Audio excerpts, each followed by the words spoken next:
हा एक सुंदर असा सेल्फी पॉईंट पण आहे इथं आणि इथं भरपूर लोक फोटो काढतात. आम्ही खूप सारे फोटो काढले. तर आपण जाणार आहोत आता. इकडे जे आहे ब्रह्मा भोजनालय म्हणून आहे. इथं आमची नाश्त्याची, जेवणाची आणि रात्रीच्या जेवणाची व्यवस्था आहे. तर चला.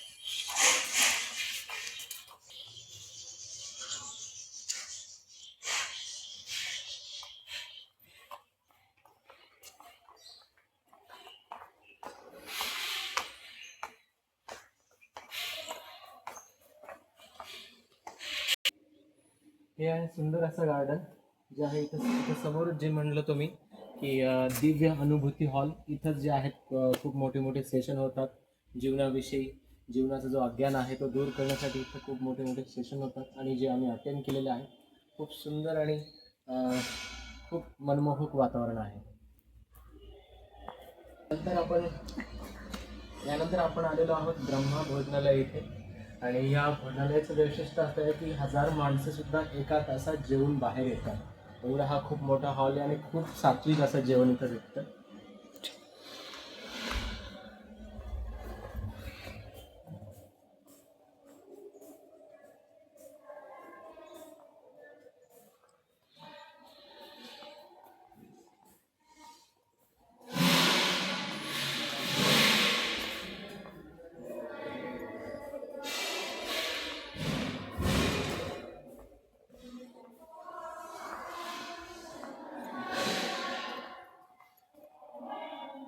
यानंतर आपलं जसं जेवण झालं तर इथं अशी एक सिस्टम आहे की जेवण झाल्यानंतर आपली जी ताट आहे ते आपणच धुवून काढायची, स्वच्छपणे धुवून काढायची.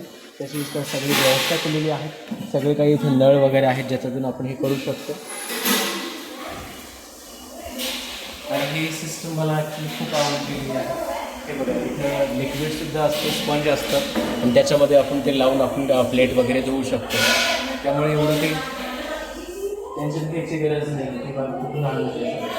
आणि खूप मोठी संस्था आहे ही. पूर्ण भारतामध्ये, भारताच्या बाहेर सुद्धा त्याचं नाव आहे. त्यानंतर आपण जाऊया दिव्य अनुभूती हॉलमध्ये. खरं तर इथं जाऊ देणार नाही, त्यामुळे जेवढं जवळून पाहता येईल तेवढं मी दाखवण्याचा प्रयत्न करतो.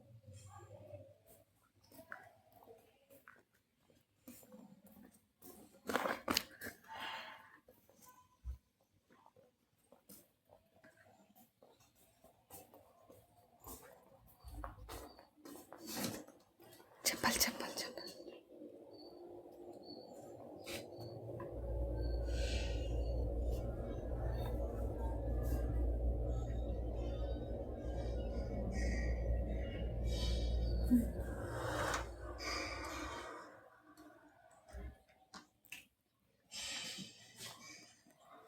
तर असं हे दिव्य अनुभूती हॉल आहेत आणि इथं आम्ही जे आहेत खूप मोठे मोठे जे महागुरू आहेत त्यांचं आम्ही सेशन अटेंड केलं आहे. जीवनाविषयी जो ज्ञान असतं, अज्ञान असतं ते पण जाणून घेतलेलं आहे आणि खूप असं स्पिरिच्युअल अनुभव आम्हाला आला.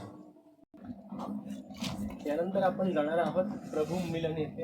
इथे मी तुम्हाला सांगितलं होतं की चहाची आणि लेडीजच्या जेवणाची व्यवस्था इथं उत्तम प्रकारे केलेली असते. आता थोडं मी दमलो आहे तर वाटलं थोडा आराम करून घेऊया. आणि खूप चांगलं वातावरण आहे. So let's take 2 minute rest.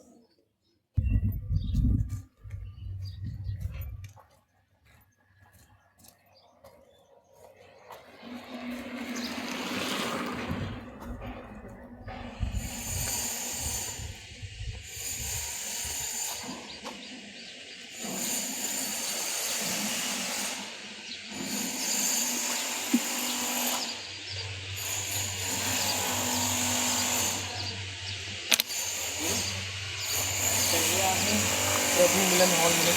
तर इथं चहाची आणि त्याच्यानंतर आपल्या ज्या माता भगिनी आहेत त्यांच्या जेवणाची इथं उत्तम अशी व्यवस्था केलेली असते. आणि इथे असं सिस्टम असतं की इथं राहण्याची पण व्यवस्था असते.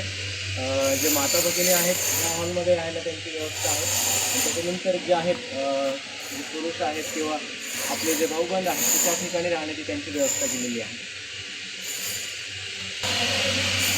हे बघा इथं टायमिंग दिलेलं आहे आणि याच वेळेस तुम्ही जे आहे चहा, दूध, कॉफी वगैरे घेऊ शकता. सकाळी 3:30 ते 7 आणि दुपारी 3 ते 5:30 त्या वेळेतच तुम्हाला इथं चहा, दूध, कॉफी वगैरे भेटेल.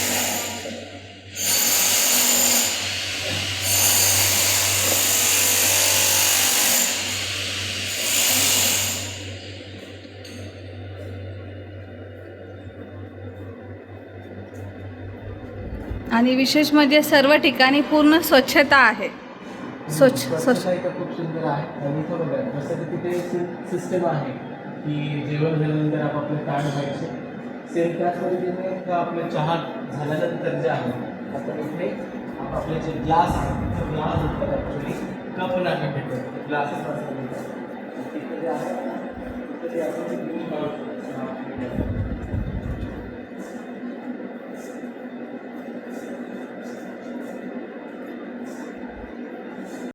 त्यानंतर जेवण झाल्यानंतर इथं सिस्टम खूप छान केलेली आहे.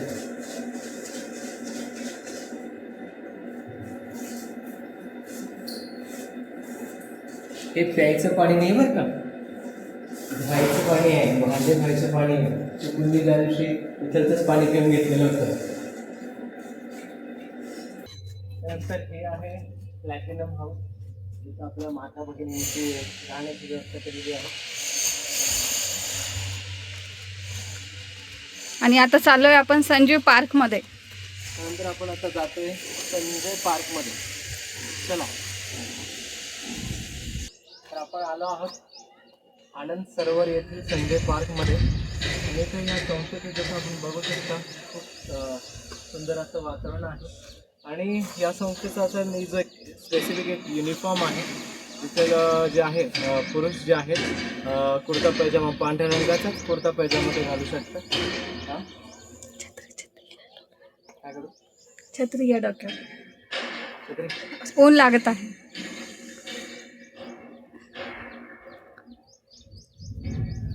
खूप ऊन लागते म्हणून मी छत्री घेतली आहे. आणि इथे या संस्थेचं असं जे काय स्पेसिफिक एक युनिफॉर्म ठरलेला आहे. पुरुषांनी जे आहे पांढरा कुर्ता पैजामाच घालावा. आणि माता भगिनी जे आहेत यांनी सुद्धा पांढऱ्या रंगाची साडी घालावी किंवा पांढऱ्या रंगाचा ड्रेस घालावा. हाच इथे युनिफॉर्म आहे. इथं कुठलाही टी शर्ट, जीन्स पॅन्ट वगैरे असं काही चालत नाही. पण आपण सध्या इथं फक्त फिरायला आलेलो आहात, त्यामुळे आपल्याला तेवढी तशी मुभा आहे. कारण पांढरा रंग हा शांततेचं प्रतीक आहे. कारण पांढरा रंग जो आहे ना हा शांततेचं प्रतीक आहे म्हणून.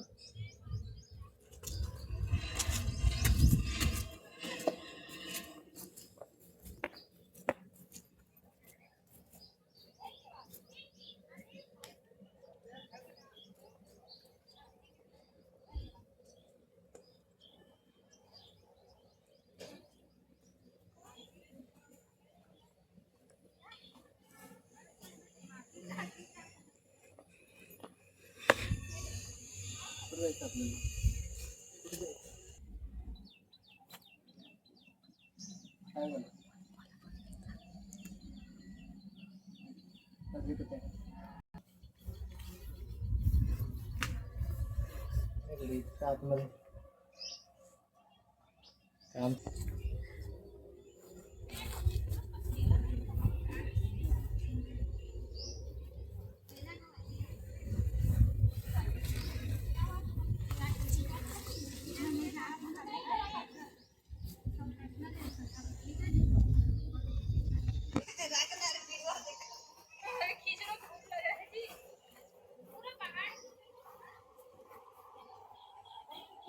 तर अशा प्रकारची ही खूप मोठी ब्रह्मकुमारी म्हणून संस्था आहे.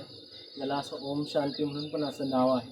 काही जण इथं माउंट आबू याला म्हणतात, किंवा काही जण ब्रह्मकुमारी संस्था म्हणतात, किंवा काही जण ओम शांती असं पण म्हणलं जातं. आणि खूप छान असं वातावरण आहे. आणि इथं ते मला जे भेटलं आहे बाबा प्रभूविषयी, परमात्माविषयी जो ज्ञान आहे तोही आम्हाला मिळाला. त्यानंतर सोबत फिरायलाही भेटलं. आणि त्याच्यानंतर वेगवेगळ्या ज्या आहेत की बाबा बिझनेस कसा करायचा त्याच्यासुद्धा इथं आम्हाला टिप्स भेटल्या. आणि खूप सुंदर आहे. Thank you so much. तुम्ही पण एकदा पुढच्या वेळेस या.